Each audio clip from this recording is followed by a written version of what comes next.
Okay, let's start our lecture.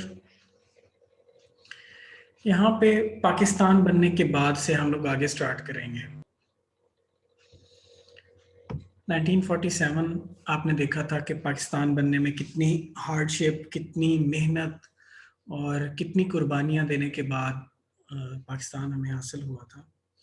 अब पाकिस्तान बनने के बाद नेक्स्ट क्या क्या हमारे ऊपर जो उसी वक्त जो इमीडिएट या जो है क्या कहते हैं काम जो थे जो हमने करने थे, सबसे पहले पहले क्या ऐसी 4 बातें थी जो कि हमने उसी वक्त जो है एक्शन लेना था जिसके लिए। और वो 4 बातें हैं। पहली सबसे बड़ी थी रेफ्यूजीज, जो लोग हिजरत करके पाकिस्तान आ रहे थे। बहुत सारे इंडिया के मुख्तलिफ इलाकों से लोग हिजरत करके पाकिस्तान आ रहे थे। एक उनका। दूसरा, पानी का मसला शुरू हो रहा था। पानी जो है, क्योंकि यहाँ पे इंडस वाटर लिखा हुआ है, वैसे पानी का मसला क्योंकि सतलुज हो गया, रावी, ब्यास, चनाब, झेलम सारे इंडिया से होके आते थे, तो उनके ऊपर भी मसाइल आने शुरू हो गए। जो प्रिंसली स्टेट्स थी, जो रियासतें थी, उन पे भी कुछ इलाकों पे ज़बरदस्ती इंडिया उनको अपनी तरफ कर रहा था। जैसे कश्मीर का मसला है, कश्मीर क्राइसिस जो है ये उभरते हैं फिर पाकिस्तान बनने के बाद, क्योंकि उसमें इंडिया अपनी फ़ौज वहाँ पे भेज देता है। तो ये मसले जो हैं आते हैं। लेकिन उससे पहले सबसे बड़ा जो था वो था, हम कोई ना कोई अपना कॉन्स्टिट्यूशन बनाए, कोई ना कोई एक ऐसा कानून बनाए जिसके तहत हम पाकिस्तान को चला सकें। तो उसके लिए इंटरिम कॉन्स्टिट्यूशन बनाया गया, एक अबूरी आइन बनाया गया 1947 में। ये बेसिकली था क्या, 1935 का एक्ट आपको याद होगा, पढ़ा था हमने, इंडिया एक्ट 1935। उसी में ही कुछ अमेंडमेंट्स करके, मतलब कुछ उसको थोड़ा बहुत चेंज करके, उसी को ही अबूरी आइन बना के जो है वो प्रोमलगेट कर दिया गया, या उसको ये भी कह सकते हैं लागू कर दिया गया। टेम्परेरी होता है ये, temporary interim constitution was passed in 1947। और इस हिसाब से फिर एक कॉन्स्टिट्यूएंट असेंबली बननी थी। और ये कॉन्स्टिट्यूएंट असेंबली या जैसे कौमी असेंबली जिसे हम कहते हैं, तो ये कॉन्स्टिट्यूएंट असेंबली जो थी ये सिलेक्शन से बनी थी पहली दफा। इलेक्शन नहीं हुआ था, ये याद रखिएगा। इलेक्शन नहीं, सिलेक्शन, बंदे सिर्फ सिलेक्ट कर लिए गए और उनसे असेंबली बना दी गई। ये पहली कॉन्स्टिट्यूएंट असेंबली हमारी बनी ऐसे। इनका काम क्या था, to have central legislature structure, मरकजी कानून एक होना चाहिए जिसके तहत सारे उस जिनको फॉलो करें। इसके बाद जो गवर्नर जनरल, क्योंकि उस वक्त सबसे बड़ी पावर गवर्नर जनरल होता था, तो गवर्नर जनरल की पावर्स, उसकी अथॉरिटीज क्या हैं, उनको एड्रेस किया जाए। उसके बाद पाकिस्तान में आगे इलेक्शन करवाएं, इलेक्ट्रल वेज, हम इलेक्ट्रल सिस्टम उसमें डेवलप किया जाए कि पाकिस्तान में इलेक्शन कैसे कराया जाए। और लास्ट पॉइंट जो था, उनकी एम्फसिस थी अमंग मैनी अदर पॉइंट्स, उनकी एम्फसिस ये थी, नेशनल या ऑफिशियल लैंग्वेज पे इत्तफा किया जाए कि कौन सी हमारी नेशनल या ऑफिशियल लैंग्वेज होगी। तो इस वक्त आपको बता दूं, पाकिस्तान में नेशनल लैंग्वेज जो है वो उर्दू है, जबकि ऑफिशियल लैंग्वेज इंग्लिश है। इस वक्त आपकी सारी डॉक्यूमेंटेशन इंग्लिश में होती है, आपकी कौमी ज़बान उर्दू है, और घर पे जाके आप पंजाबी बोलते हो, सराइकी बोलते हो, सिंधी बोलते हो, बलोची, पश्तो और मुतअद्दिद और ज़बानें हैं अपने घरों में आप लोग बोलते हो, लेकिन हमारी कौमी ज़बान उर्दू है। अब इसके बाद 1948 आया। 1948 में अब कायदे आज़म मोहम्मद अली जिन्ना किसी को बताया नहीं था, लेकिन उनकी तबीयत जो है लगातार वो डिटेरियोरेट होती रही, क्योंकि पाकिस्तान बनने के फ़ौरन बाद से उन्होंने अपना एक काम जो है, ऐसे समझ लें 24 आवर वर्क इंटेंट उनकी थी। हम हर वक्त काम करते रहना, करते रहना, करते रहना। उनकी जो थी इवेंचुअली सितंबर 11, 1948 में उनकी डेथ होती है, और लॉन्ग टर्म सिकनेस के बाद। और ये सिकनेस काफ़ी सारी वजूहत है, जिसमें सबसे मेन वजह जो है वो ट्यूबरक्लोसिस को कहा जाता है। इसके अलावा और भी मसले मसाइल थे। तो 1948 11 सितंबर जो है हमारे पहले गवर्नर जनरल मोहम्मद अली जिन्ना, जिनको हमने कायदे आज़म का लक़ब दिया, वो उनकी डेथ हो जाती है। उसके बाद ख्वाजा नाज़मुद्दीन जो हैं वो गवर्नर जनरल बन जाते हैं, और ये 1951 तक गवर्नर जनरल रहते हैं ख्वाजा नाज़मुद्दीन। अब इसके बाद ये 1949 आ चुका है, और पहली कॉन्स्टिट्यूएंट असेंबली आपको पता ही है, आपको बताया था 15 अगस्त को गवर्नर जनरल ने और प्राइम मिनिस्टर ने हलफ लिया था। तो प्राइम मिनिस्टर कौन थे? लियाकत अली खान। एक रेजोल्यूशन पास किया गया, एक करारदाद पास की गई, ऑब्जेक्टिव रेजोल्यूशन, करारदाद मकासद। आपने पढ़ी होगी, पहले भी नाम सुना होगा, करारदाद मकासद 1949।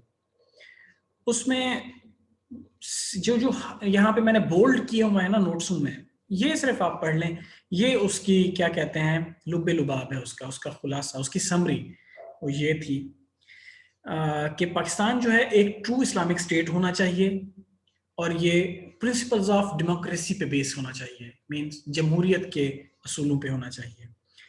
फ्रीडम ऑफ जुडिशरी को फ्रीडम होना चाहिए, आज़ादी होनी चाहिए जो है अदलिया को।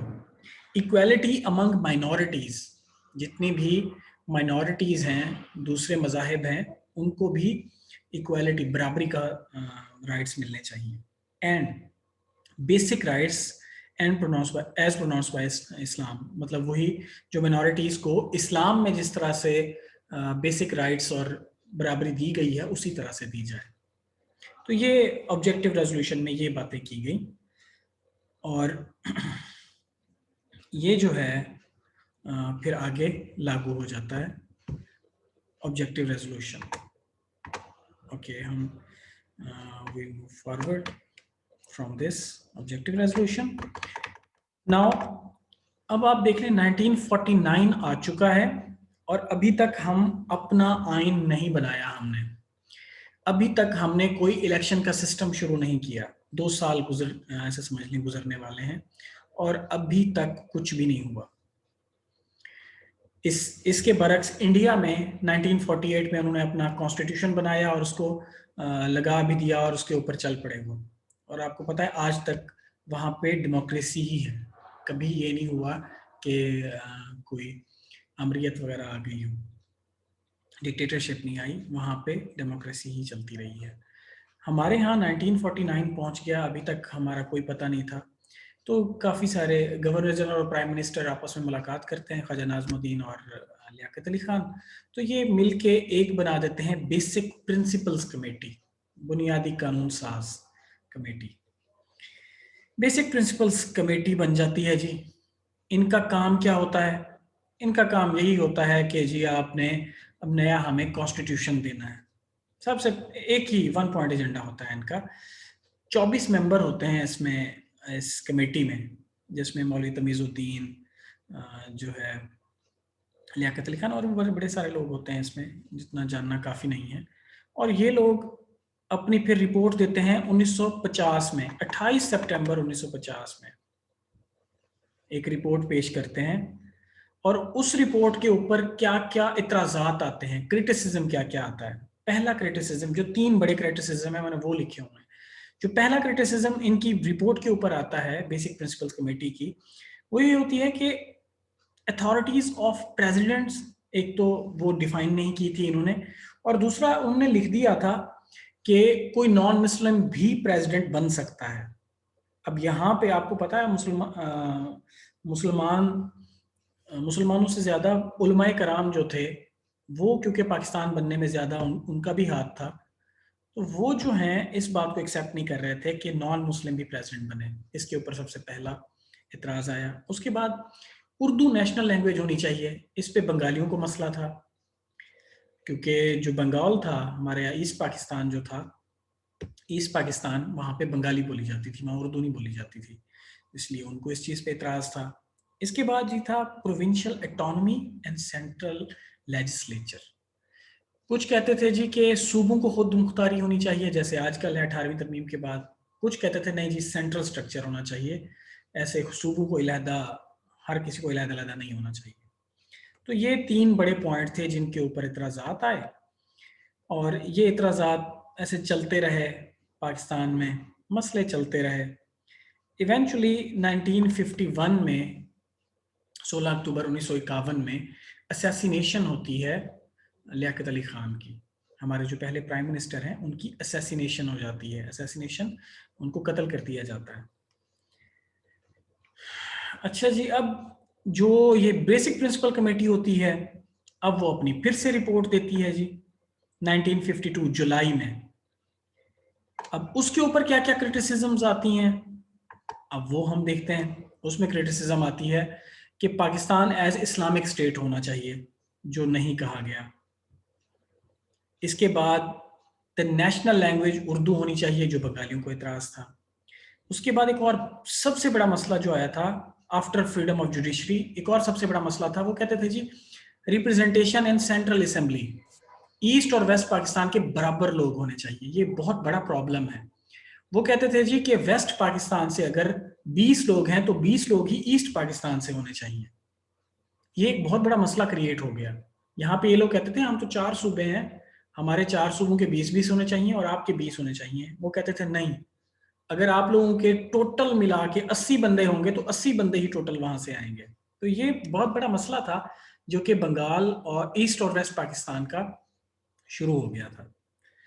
अब जी कुछ नहीं हुआ, 7 साल गुजर गए। अब ये बात याद रखने वाली है, 7 साल गुजर गए, 1954 आ चुका है, और 7 साल गुजरने के बाद अभी तक हमने अपना कोई कॉन्स्टिट्यूशन नहीं बनाया।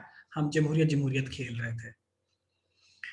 अच्छा जी, अब जो है इस वक्त 1951 के बाद गवर्नर जनरल चेंज होते हैं और गवर्नर जनरल मलिक गुलाम मोहम्मद बन जाते हैं। मलिक गुलाम मोहम्मद बड़ी तारीखी हैसियत रखता है, not in a positive way. अच्छे काम भी होंगे उनके, लेकिन पॉजिटिव से ज़्यादा नेगेटिव वे में इनको याद किया जाता है मलिक गुलाम मोहम्मद को। कैसे? क्योंकि इन्होंने अपनी जो है अथॉरिटीज़ को बहुत ज़्यादा इस्तेमाल किया था गवर्नर जनरल की। और जो नीचे कॉन्स्टिट्यूएंट असम्बली बनी थी, आपको याद हो 1947 में फर्स्ट कॉन्स्टिट्यूएंट असम्बली, 7 साल हो गए थे जिनको अभी इक्तदार में बैठे हुए। ऐसे समझ लो वो हुकूमत में ही बैठे हैं 7 साल से, पहली कॉन्स्टिट्यूएंट असम्बली वाले। अब वो अपने आप को बहुत बड़ी शय समझने लगे थे। तो ऐसे हुआ, मलिक गुलाम मोहम्मद एक फॉरेन टूर पे गया 1954 में, अक्टूबर 1954। तो इन्होंने पीछे कॉन्स्टिट्यूएंट असम्बली ने क्या किया जी, अपने ही कुछ तरामीमी बिल निकाले और गवर्नर जनरल की जो अथॉरिटीज थी उनको कम कर दिया। अब जब खबर पहुंची उस तक, मलिक गुलाम मोहम्मद तक, वो वापस आते ही उसने पहला पहला काम यही किया कि कॉन्स्टिट्यूएंट असम्बली को डिसॉल्व कर दिया। असम्बलियां तहलील कर दी उसने। असम्बली तहलील हुई, सारे के सारे फारिग हो गए वो कॉन्स्टिट्यूएंट असम्बली वाले जो 7 साल से बैठे हुए थे। अब जनाब फिर से नई असम्बली बनेगी। अब नई असम्बली फिर से बनेगी जनाब। 1954 आ चुका है, 7 साल गुजर चुके हैं, पाकिस्तान अभी भी उधर ही है जहां पे पहले खड़ा था। अब जी सेकंड कॉन्स्टिट्यूएंट असम्बली बन रही है। अब फिर से याद रखना, ये भी सिलेक्शन हो रही है, इलेक्शन फिर भी नहीं हो रहा, फिर से सिलेक्शन हुई। और फिर से सिलेक्शन कैसे हुई? अब इन्होंने क्या किया जी, पहली कॉन्स्टिट्यूएंट असेंबली खत्म होने के बाद अब इन्होंने कहा जी ईस्ट पाकिस्तान वालों ने कि हमारे बंदे बराबर होने चाहिए।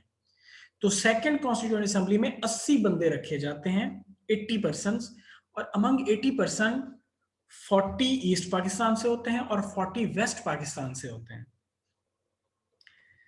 तो ये दूसरी कॉन्स्टिट्यूएंट असेंबली जो है फिर ये कुछ काम करती है, और 1956 में 23 मार्च को हमारा पहला कॉन्स्टिट्यूशन आ जाता है, हमारा पहला आइन आ जाता है। उस वक्त होते हैं गवर्नर जनरल सिकंदर मिर्जा, मलिक गुलाम मोहम्मद के बाद सिकंदर मिर्जा बन जाते हैं जी गवर्नर जनरल। और जो ही 1956 में कॉन्स्टिट्यूशन होता है तो कॉन्स्टिट्यूशन में गवर्नर जनरल की सीट खत्म कर दी जाती है और प्रेसिडेंट को ले आया जाता है। तो सिकंदर मिर्जा गवर्नर जनरल खत्म होके फिर प्रेसिडेंट बन जाते हैं 1956 में। और हमारा आइन जो है 9 साल बाद जो है हमारा आइन चालू हो जाता है। अब पाकिस्तान जो है एक सही सिमत में गामजन होगा, इसका मतलब तो यही है। अच्छा जी, अब मुसलमानों की कंडीशन क्या थी 1956 में? ये हो रहा है, इसके 2 साल बाद मार्शल लॉ लग जाता है पाकिस्तान में 1958 में।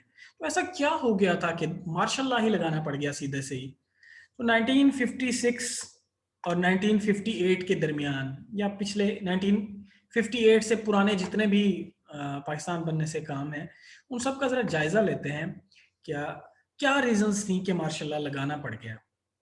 अब इसमें सबसे पहला पॉइंट जो है वो ये है, diversion of Pakistanis from Islamic values. इस्लाम के नाम पे ये मुल्क हासिल किया गया था और इस्लामिक वैल्यूज ही नहीं रही थी। और ये किसकी बेस पे कह रहे थे?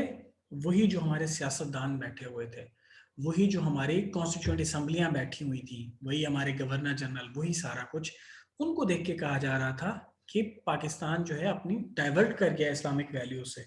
ऐसे इस्लामिक वैल्यूज नहीं होती, ऐसे मुल्क नहीं थे जो हमने हासिल किए। इसके बाद जी, delay in making constitution and employing it. 9 साल लग गए कॉन्स्टिट्यूशन बनाने में और उस पर अमल दरामद कराने में।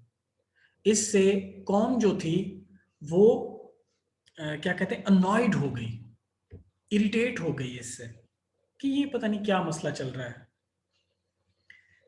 नेक्स्ट अगर हम चलें, इसके बाद पॉइंट जो आता है वो है, कोई प्रिंसिपल पॉलिटिक्स नहीं हुई पाकिस्तान में।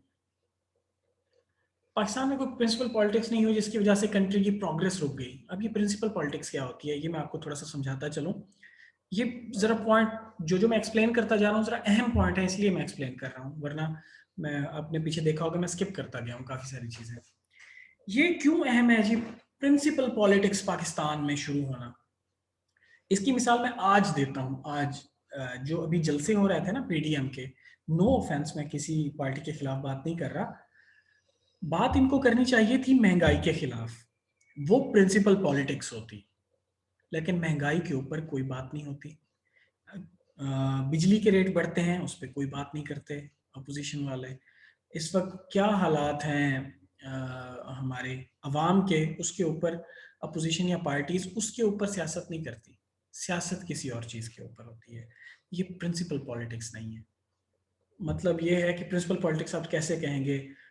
सॉरी टू से पीपल्स पार्टी का बिलावल भुट्टो खुद कराची की हालत देख लें कैसे है, और गिलगित बल्तिस्तान में इलेक्शन होते हैं, वहां जाके उनको और सब्ज बाग दे रहे हैं, दिखा रहे हैं वो लोग।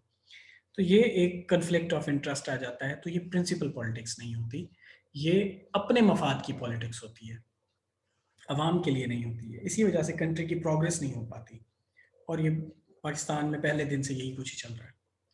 इसके बाद जी, bureaucracy added to the downfall of country. ये आज भी ऐसे ही है पाकिस्तान में। क्यों महंगाई ज़्यादा बढ़ रही है, उसमें हुकूमत से ज़्यादा कसूरवार ये ब्यूरोक्रेट्स होते हैं। क्यों होते हैं? क्योंकि इतलाक तो इन्होंने कराना होता है। अगर टमाटर बाहर गवर्नमेंट रेट है अगर 100 रुपए, और बाहर कोई 140 बेच रहा है, 160 बेच रहा है, उससे पूछेगा कौन? इन्होंने ही पूछना होता है, ब्यूरोक्रेट्स, उनके जो सिविल गवर्नमेंट हो, सिविल जो बैठे होते हैं ना गवर्नमेंट के एहलकार, उन्होंने देखना होता है। अगर वो नहीं देख रहा है तो इसका मतलब ये है कि कुछ भी नहीं हो रहा वहां पे। तो ब्यूरोक्रेसी हमेशा से डाउनफॉल का सबब बनी है। तो उस वक्त भी यही था, ब्यूरोक्रेट्स जो थे वो अपने आप को खुदा समझते होते थे, और उस वक्त भी एक साइड पे वो बैठ जाते होते थे कि हमें कोई हिला नहीं सकता, आप लोग अपना करते रहो। इसके बाद जी, smuggling on borders was either uncontrolled और working under the political leaders. और स्मगलिंग जो थी, ये मैं थोड़ा सा समझा दूं आपको। स्मगलिंग जो है वो बेसिकली टैक्स जो है उससे हट के होती है। आपको मैं मिसाल देता हूँ, एक गाड़ी है बाहर से, अगर आप अफगानिस्तान वाले बॉर्डर से लेके आते हो ना गाड़ी, जो कि बगैर टैक्स दिए होती है, एक लैंड क्रूजर या फॉर्चूनर गाड़ी जो है, बड़ी गाड़ियों की मैं बात कर रहा हूँ, वो वहाँ पे 4 लाख, 4.5 लाख, 5 लाख की मिल जाती हैं आपको। ये फॉर्चूनर गाड़ियों की मैं बात कर रहा हूँ। लेकिन यूज में बात कर रहा हूँ, नई गाड़ियां जो है वो 10-20 लाख की मिल जाएंगी। लेकिन उनके ऊपर टैक्स पे नहीं हुआ होता, इसलिए कस्टम क्लियर नहीं होती वो। अगर उन्हीं पे टैक्स क्लियर कर दें, टैक्स देना शुरू कर दें, तो वो 80 लाख तक, 1 करोड़ तक पहुंच जाती हैं वही गाड़ियां टैक्स पे करके। तो टैक्स पे ना करना, इसको स्मगलिंग कहते हैं। कोई भी चीज़ आ जाए पाकिस्तान में बगैर टैक्स पे किए, वो स्मगलिंग होती है। जितना भी क्या कहते हैं, ये स्मगलिंग का होता है, ये कौमी ख़जाने से बाहर हो जाता है जितना भी, वरना टैक्स ये सारा आता कौमी ख़जाने में, तो आवाम पे ऊपर लगता होता है। तो ये स्मगलिंग जो है, ये भी एक कहा यही जाता था कि पॉलिटिकल लीडर्स खुद करवाते हैं स्मगलिंग, और आज तक यही चल रहा है। अब अफगानिस्तान वाले बॉर्डर पे बाढ़ लग गई है, इसकी वजह से बहुत बड़ा फर्क पड़ गया है, स्मगलिंग के ऊपर कंट्रोल हुआ है। इसके बाद जी, no election even after 9 years of independence. 9 साल हो गया हमें आज़ादी हासिल किए हुए, लेकिन कोई इलेक्शन ही नहीं हुआ। तो ये भी एक बहुत बड़ा मसला था। Country was suffering with major economic crisis and price instability. ये एक बहुत बड़ा मसला था उस वक्त। अब जो हालात भी चल रहे हों, अवाम के लिए इकोनॉमिकल क्राइसिस चल रहा था, और प्राइस कभी स्टेबल नहीं होती थी। सिर्फ मैं आज की मिसाल देता हूँ सोने की। सोना जो है 100, किसी दिन 109, 1,09,000 रुपए होता है, कभी 1,11,000 होता है, कभी 1,15,000 होता है। रोज चेंज हो रहे होते हैं इसके। ये इंस्टेबिलिटी होती है। सो ये प्राइस इंस्टेबिलिटी उस वक्त थी। इसके बाद जी, प्रोविंशियलिज्म या factionalism were at the height in politics as well as in government sectors. ये बात जो है आज भी बड़ी इतलाक है। प्रोविंशियलिज्म, मैं सिंधी हूँ, सिंध के हकूक नहीं ख़त्म कर सकते। मैं पंजाबी हूँ, पंजाबियों के हकूक नहीं ख़त्म कर सकते। तो ये मसले तो आज भी चल रहे हैं। पीपल्स पार्टी यही यही कुछ ही खेलती है ना, प्रोविंशियलिज्म ही खेल रही है आजकल भी। सो ये गवर्नमेंट सेक्टर में भी यही होता है। आप इस्लामाबाद में अगर आप कोई जानने वाले हों, तो वहाँ पे आपको ज़्यादातर सिंधी दिखाई देते हैं इस्लामाबाद में गवर्नमेंट जॉब्स के ऊपर, क्योंकि जब भी पीपी गवर्नमेंट आती है, वो सिंध वालों को ही वहाँ पे लेके आती है। पंजाब वालों की आती है तो पंजाब वाले लेके जाते हैं। तो ये गवर्नमेंट सेक्टर्स में ऐसा ही था उस वक्त भी। Under such circumstances, field marshal Ayub Khan ने 1958 में मार्शल लॉ इंगेज किया था, और 1958 पाकिस्तान जो है, अब 11 साल बाद पाकिस्तान मार्शल लॉ के अंडर चला गया था। तो ये हालात हैं। इससे पहले क्या थे, मैंने डिटेल में हालात बताए हैं, और इसके बाद मैं नेक्स्ट लेक्चर में अयूब खान का दौर में डिस्कस करूंगा, क्योंकि अयूब खान का दौर ऐसा है जिसमें तरक्की बेबहा होती है पाकिस्तान की। Pakistan eight the height of its progress, सबसे ज्यादा आज तक पाकिस्तान में तरक्की अयूब खान के दौर में हुई है, और वहां से डाउनफॉल आना, और इतना डाउनफॉल कि फिर याहिया खान आ जाता है, और फिर जो है पाकिस्तान, ईस्ट पाकिस्तान सेपरेशन हो जाती है, तो पाकिस्तान का एक कॉन्टिन्यूस फिर डाउनफॉल आता है। वो भी हम डिस्कस करेंगे नेक्स्ट लेक्चर में। तो आज मैं, जनरल अयूब खान ने 1958 में मार्शल लॉ इंगेज किया था। इस तरह ये बने थे फर्स्ट फील्ड मार्शल जिन्होंने मार्शल लॉ इन्वेस्टिगेट किया था, और ये आर्मी वाले थे जिन्होंने, क्योंकि ये उस वक्त जो है आर्मी को हेड कर रहे थे। अब आपके कोई क्वेश्चंस हों, आप पूछ सकते हैं इन सारी बातों के हवाले से। अब 1947 से 1958 तक हम पहुंच गए हैं। Yes, the class is open for questions and comments.